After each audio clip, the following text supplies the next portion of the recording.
दोस्तों, आज की ये कहानी सुनने के बाद आप हर काम पूरी ईमानदारी और मेहनत से करोगे, या ये कह लो कि ये कहानी आपको मजबूर कर देगी पूरी ईमानदारी और मेहनत से अपना काम करने के लिए। तो ये कहानी है एक गांव के लड़के की। घर की मजबूरी और पैसों की कमी की वजह से वह दूर शहर काम करने के लिए जाता है, ताकि वहां से वह कुछ पैसे कमा पाए, जिससे उसका और उसके घर वालों का खर्चा पूरा हो पाए। वह लड़का काफी दिनों तक काम की तलाश करता है, इधर उधर भटकता रहता है और बिलाखिरकार उसे काम मिल जाता है। वह लड़का अपना सारा काम पूरी ईमानदारी और मेहनत से पूरे दिन करता है। उसे बस अपने कामों से मतलब रहता है और पूरे लगन के साथ वो काम करता है। यह देखकर उसका मालिक बहुत खुश हो जाता है। ऐसा ही चलता रहता है, यहाँ तक के 6 महीने बीत जाते हैं। 6 महीने के बाद वह लड़का अपने मालिक से कहता है कि अब मैं कुछ दिनों के लिए वापस अपने घर जाना चाहता हूँ।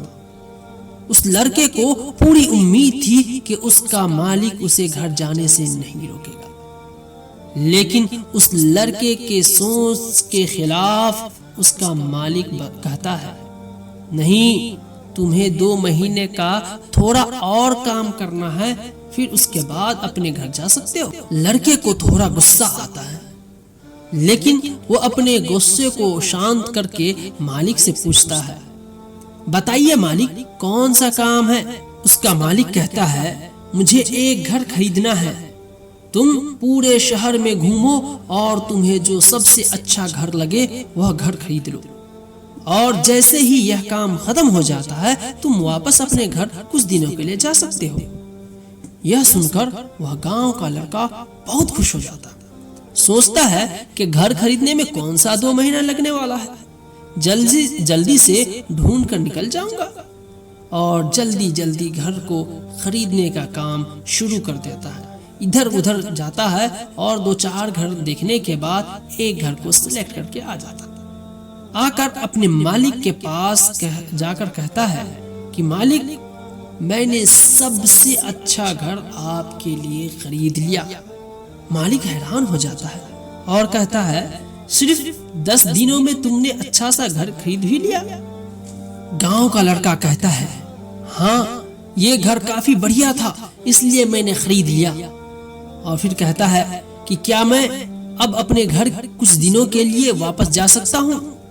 मालिक कहता है, नहीं, तुम सिर्फ 2 दिनों के लिए अपने घर वापस जा सकते हो। गांव का लड़का अब बुखला जाता है, उसे बहुत ज्यादा गुस्सा आ जाता है और अपने मालिक से कहता है, अरे मालिक, मुझे गांव जाने में ही 1 दिन लगेगा, तो कैसे भला मैं 2 दिनों में वापस आ जाऊंगा? मुझे मेरे परिवार के साथ वक्त भी बिताना है। मालिक खुश होकर कहता है कि अब से तुम हमेशा अपने परिवार के साथ ही रहोगे। जो घर मैंने तुम्हें खरीदने के लिए कहा था, वह घर तुम्हारे और तुम्हारे परिवार के लिए मेरी तरफ से गिफ्ट है, तोहफा है। यह सुनकर वह गांव का लड़का खुश होने के बजाय मायूस हो जाता है और कहता है, मालिक, अगर आपने मुझे पहले कहा होता कि यह घर आप मेरे लिए खरीद रहे हो, तो मैं थोड़ी और जानकारी प्राप्त करके इससे और अच्छा घर खरीदता। मालिक ने कहा, मैंने तुम्हें 2 महीने दिए थे, लेकिन तुमने 10 दिनों में ही खरीद कर खुद का नुकसान किया है। अब जैसा भी है, तुमने खुद वैसा अपने लिए चुना है। अब जाओ, उसी में खुश रहो। इसी तरह जिंदगी में भी हमारे साथ यही होता है। कहानी में जो मालिक था, वो असल में वक्त था, और हमेशा वक्त जाने के बाद लोग कहता है कि अगर मुझे पता होता तो इससे भी अच्छा काम करता, इससे भी और अच्छा कर देता।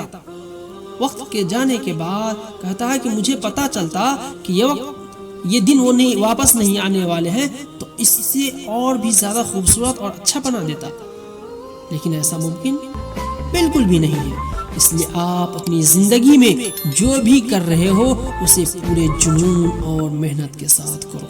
क्या पता आप आज जो काम कर रहे हो वो आने वाले समय में आपकी जिंदगी बदल दे, क्योंकि मेहनत सीढ़ियों की तरह होती है और किस्मत लिफ्ट की तरह। किसी समय लिफ्ट तो बंद हो सकता है, पर सीढ़ियां हमेशा ऊंचाई की तरफ ले जाती है। और दोस्तों, मेहनत करने वालों की कभी हार नहीं होती, उसकी मानसिकता कभी बीमार नहीं होती। जीवन में हर सफलता का राज है मेहनत। जीवन में हर सफलता का राज है मेहनत। मेहनत बिना जीवन नैया पार नहीं होती।